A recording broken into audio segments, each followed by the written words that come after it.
നമസ്കാരം, ഏവർക്കും post market റിപ്പോർട്ട്സുകളിലേക്ക് സ്വാഗതം. ഇന്ന് മാർച്ച് 12, 2026 വ്യാഴം. ഇന്ന് സെൻസെക്സിന്റെ വീക്കിലി എക്സ്പയറി ആയതിനാലും കൂടാതെ മറ്റു പലവിധ കാരണങ്ങൾ കൊണ്ടും ഇന്ന് മാർക്കറ്റ് ഹൈലി വോൾട്ടൈലുമായിരുന്നു. അപ്രത്യക്ഷമായി ക്രൂഡ് ഓയിലിന്റെയും ബ്രെന്റ് ക്രൂഡിന്റെയും വിലയിൽ അനുഭവപ്പെട്ട അതിശക്തമായ ഉയർച്ചയെ തുടർന്ന് ഇന്ന് ശക്തമായ ഗ്യാപ് ഡൗണോട് കൂടിയിട്ടുള്ള ഓപ്പണിംഗ് ആയിരുന്നു ഇന്ത്യൻ മാർക്കറ്റിന് ലഭ്യമായിരുന്നതും. ഫലമായി ഇന്ന് നിഫ്റ്റിയൊക്കെ ഓപ്പൺ ആയി ആദ്യ 5 മിനിറ്റിലെ ക്യാൻഡിൽ തന്നെ ഇന്നത്തെ ഡേ ലോയും ടച്ച് ചെയ്യുകയുണ്ടായി. 23,556 എന്ന ലെവലിൽ സപ്പോർട്ടും എടുക്കുവാൻ സാധിച്ചു. തുടർന്ന് അങ്ങോട്ട് മാർക്കറ്റിന് നേരിയ തോതിലാണെങ്കിലും തിരിച്ചു കയറുവാൻ സാധിച്ചെങ്കിലും തുടർന്ന് ഇറാന്റെ ഭാഗത്ത് നിന്നും ഔദ്യോഗികമായി തന്നെ ഇന്ത്യൻ പതാകവാഹക കപ്പലുകൾ ഹോർമൂസ് കടലിടുക്കിലൂടെ കടത്തിവിടുമെന്നുള്ള പ്രഖ്യാപനം വന്നതിനെ തുടർന്നും മാത്രമല്ല ഇന്ത്യയുടെ 2 കപ്പലുകൾ ഈ കടലിടുക്ക് വഴി കടന്നു പോവുകയും ചെയ്തു. തുടർന്ന് ഇന്ത്യൻ മാർക്കറ്റിന് ഇന്നത്തെ നഷ്ടങ്ങളെയൊക്കെ തിരിച്ചു പിടിച്ചുകൊണ്ട് 23,833 എന്ന ലെവലിൽ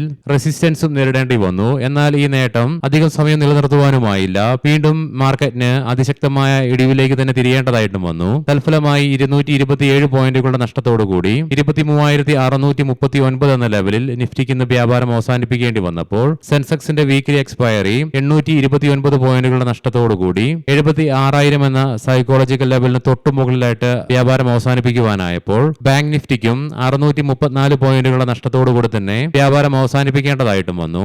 ഇന്ന് NSEയുടെ അഡ്വാൻസ് ഡിക്ലൈൻ റേഷ്യോയിലും ആകെ 1034 സ്റ്റോക്കുകൾക്ക് മാത്രമേ നേട്ടത്തോടുകൂടി വ്യാപാരം അവസാനിപ്പിക്കുവാനായുള്ളൂ.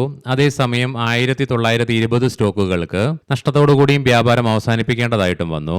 Aisha motors, M&M, Maruti Suzuki, Bajaj finance, UltraTech cement തുടങ്ങിയ സ്റ്റോക്കുകൾക്ക് ഇന്ന് നിഫ്റ്റിയിൽ ശക്തമായ നഷ്ടം നേരിടേണ്ടി വന്നപ്പോൾ coal India, Jio financial, Adani enterprises, NTPC, power grid corporation of India തുടങ്ങിയ സ്റ്റോക്കുകൾക്ക് ഇന്ന് നിഫ്റ്റിയിൽ നേട്ടത്തോടുകൂടിയും വ്യാപാരം അവസാനിപ്പിക്കുവാനുമായി സെക്ടർ വൈസ് നോക്കുമ്പോൾ ഓട്ടോ മേഖലയ്ക്ക് ഇന്ന് 3% ഇടിവ് നേരിടേണ്ടതായിട്ട് വന്നപ്പോൾ FMCG സെക്ടറിന് 1.7%, പ്രൈവറ്റ് ബാങ്കിന് 1.6% നഷ്ടത്തോടുകൂടി തന്നെ വ്യാപാരം അവസാനിപ്പിക്കേണ്ടതായിട്ട് വന്നു. അതേസമയം പവർ ഇൻഡെക്സിന് 2.5% നേട്ടത്തോടുകൂടി തന്നെ വ്യാപാരം അവസാനിപ്പിക്കുവാനുമായി കൂടാതെ എനർജി ഇൻഡെക്സിന് 2%, oil and gas, metal, capital goods തുടങ്ങിയ മേഖലകൾക്ക് 0.5% നേട്ടത്തോടുകൂടി തന്നെ വ്യാപാരം അവസാനിപ്പിക്കുവാനും സാധിച്ചു. ബോർഡർ മാർക്കറ്റ്സുകൾക്കും ഇന്ന് നേരിയ നഷ്ടത്തോടുകൂടി തന്നെ വ്യാപാരം അവസാനിപ്പിക്കേണ്ടതായിട്ടും വന്നു. തുടർന്ന് BSE മിഡ് ക്യാപ്പിന് 0.4%, സ്മോൾ ക്യാപ്പിന് 0.7% നഷ്ടത്തോടു കൂടിയിട്ടാണ് വ്യാപാരം അവസാനിപ്പിക്കേണ്ടതായിട്ടും വരികയും ഉണ്ടായത്. ഇന്ത്യൻ രൂപയ്ക്ക് ഇന്നലത്തെ ക്ലോസിംഗ് ലെവലിൽ നിന്നും US ഡോളറിനെതിരെ 16 പൈസയുടെ നഷ്ടത്തോടുകൂടി 92.19 എന്ന ലെവലിലായിട്ട് വ്യാപാരം അവസാനിപ്പിക്കേണ്ടതായിട്ടും വരികയും ചെയ്തു. ഈ അടുത്ത കാലത്ത് ഫാർമ കമ്പനികളിൽ നിന്നും നടന്നുകൊണ്ടിരിക്കുന്ന വെയിറ്റ് ലോസ് ഡ്രഗ്സിനെ കുറിച്ചുള്ള പ്രൊമോഷനെതിരെ central drugs standard control organisation pharma കമ്പനികൾക്ക് വാർണിംഗ് നൽകുകയുണ്ടായി. വെസ്റ്റ് ഏഷ്യൻ പ്രശ്നങ്ങളെ തുടർന്ന് നിലവിൽ ഇന്ത്യയിൽ അനുഭവപ്പെട്ടുകൊണ്ടിരിക്കുന്ന LPG ഗ്യാസിന്റെ ക്ഷാമവുമായി ബന്ധപ്പെട്ടുള്ള പ്രശ്നങ്ങളിൽ ഇടപെടാൻ കേന്ദ്ര സർക്കാർ ഇറങ്ങിത്തിരിച്ചതിനെ തുടർന്ന് ഗ്യാസ് സ്റ്റോക്കുകളായ Adani total gas, MGL, Petronet തുടങ്ങിയ സ്റ്റോക്കുകൾക്ക് ഇന്ന് നേട്ടം തുടരുവാനുമായി ഇന്നലെ നമ്മൾ കണ്ടിരുന്നു. സിംഗിൾ ഡേയില് അദാനി ടോട്ടൽ ഗ്യാസിന് 20% നേട്ടം കൈവരിക്കുവാൻ സാധിച്ചെങ്കിൽ ഇന്ന് 9% നേട്ടവും കൈവരിക്കുവാനായി. അതേസമയം വെസ്റ്റ് ഏഷ്യൻ പ്രശ്നങ്ങളെ തുടർന്ന് ക്രൂഡ് ഓയിലിന്റെ സപ്ലൈയിൽ ഉണ്ടാകുന്ന പ്രശ്നങ്ങൾ മൂലം ഇന്ന് സോളാർ, വിൻഡ് സ്റ്റോക്കുകളില് 14% ഉയർച്ചയും അനുഭവപ്പെട്ടു.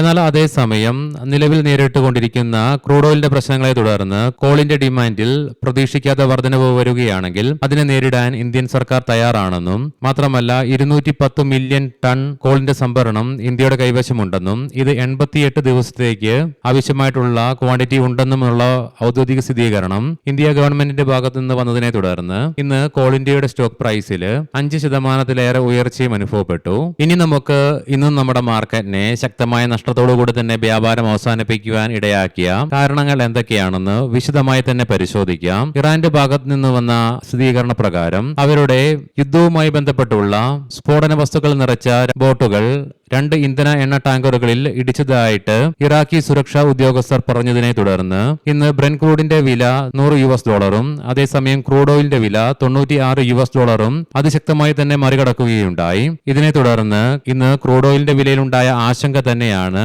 ഗ്ലോബൽ മാർക്കറ്റിനെ എന്ന പോലെ തന്നെ ഇന്ത്യൻ മാർക്കറ്റിനെയും ശക്തമായൊരു നഷ്ടത്തിലേക്ക് തള്ളിവിടുവാൻ ഇടയാക്കിയത്. 2 ആഴ്ചകൾക്ക് മുന്നേ നമ്മൾ കണ്ടിരുന്നു US പ്രസിഡന്റ് ട്രംപിന്റെ ഭാഗത്ത് നിന്നും നടപ്പിലാക്കിയ താരിഫ് നടപടികൾക്കെതിരെ US സുപ്രീം കോടതിയുടെ ഭാഗത്ത് നിന്നും താരിഫുകൾ എടുത്തു കളഞ്ഞുകൊണ്ടുള്ള പ്രഖ്യാപനം വരികയുണ്ടായി. എന്നാൽ ഈ നടപടികളിൽ ഉണ്ടായ ക്ഷീണം മറികടക്കുവാനായിട്ട് US പ്രസിഡന്റിന്റെ ഭാഗത്ത് നിന്നും പുതിയ നീക്കങ്ങൾ വരുന്നുണ്ട്. അതായത് വരുന്ന റിപ്പോർട്ടുകൾ പ്രകാരം ഇന്ത്യ, ചൈന, യൂറോപ്യൻ യൂണിയൻ എന്നിവയുൾപ്പെടെ 16 പ്രധാന വ്യാപാര പങ്കാളികളിലെ അധിക വ്യാവസായിക ശേഷി ലക്ഷ്യമിട്ട് US പ്രസിഡന്റ് ഡൊണാൾഡ് ട്രംപ് ഭരണകൂടം പുതിയ വ്യാപാരം അന്വേഷണം ആരംഭിച്ചതായിട്ടുള്ള റിപ്പോർട്ടുകളും വരുന്നുണ്ട്. ഇതിനെ തുടർന്ന് ഉടലെടുത്ത വ്യാപാര ആശങ്കയും ഇന്ത്യൻ മാർക്കറ്റിനെ സാരമായ രീതിയിലും ഇന്ന് ബാധിച്ചു.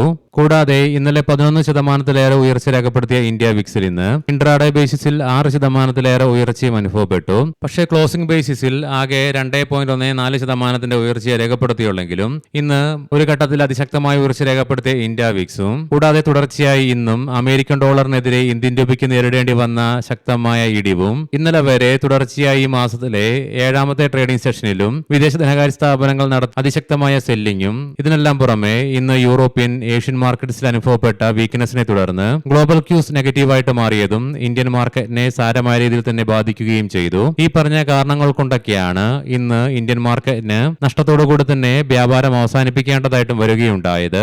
ഇനി ഗ്ലോബൽ മാർക്കറ്റുകൾ പരിശോധിക്കാം. നിലവിൽ യുഎസിലെ ഡോ ജോൺസ് ഫ്യൂച്ചർ 0.5% അഥവാ 250 പോയിന്റുകളുടെ നഷ്ടത്തിലാണ് വ്യാപാരം നടത്തിക്കൊണ്ടിരിക്കുന്നത്.